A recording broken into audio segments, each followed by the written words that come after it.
আজ শনিবার ৭ই মার্চ বীরভূম জেলার অন্তর্গত কীর্ণাহারে বিজেপির পরিবর্তন রথযাত্রাকে কেন্দ্র করে বিজেপি তৃণমূল সংঘর্ষ বাঁধে। সেই সঙ্গে রণক্ষেত্রের চেহারা নেয়। বিজেপি কর্মী সমর্থকরা যখন জয় শ্রীরাম বলতে বলতে তৃণমূল কংগ্রেসের কার্যালয়ের সামনে দিয়ে যায়, তখন অপরপক্ষে তৃণমূল কংগ্রেসের কর্মী সমর্থকদের জয় বাংলা বলতে শোনা যায়। এই নিয়েই দুই পক্ষের চলে চরম চিৎকার ও চেঁচামেচি। সেই সঙ্গে সৃষ্টি হয় চরম উত্তেজনা। ঘটনাস্থলে আসে পুলিশ প্রশাসন। পুলিশ পুরো ঘটনার তদন্ত শুরু করেছে। আসল ঘটনার কারণ কি, এদিন বিজেপির পক্ষ থেকে জানানো হয়। আপনাদের ক্যামেরাতে উঠে আছে, হাতে ওটা আমি ছাড়বো না। আমি তারক সাহা, ওটা শেষ থেকে ছাড়বো। আমি টিমকে রাজকে দিন করতে পারি, ঠিক আছে? ওটা আমি শেষ থেকে ছাড়বো, এটুকু বলে দিলাম মিডিয়ার সামনে। আমি আমার গায়ে হাত দিয়েছে, ঘুরে আসছে।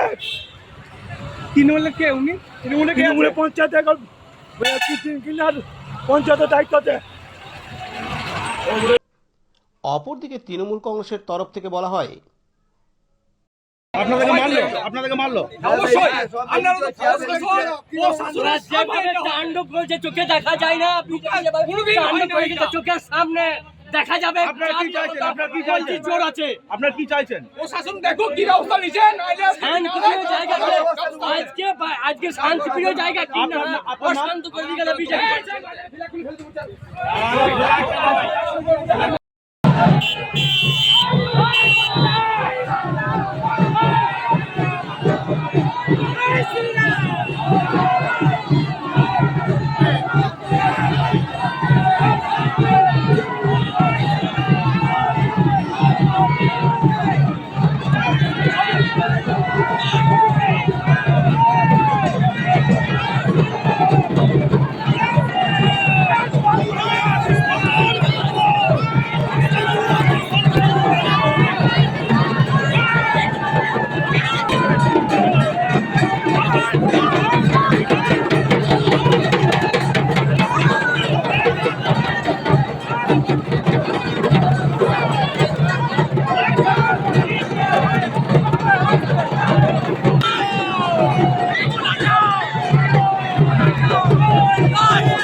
কীর্ণাহার থেকে কাজী আমিরুল ইসলামের রিপোর্ট, বীরভূম RC TV।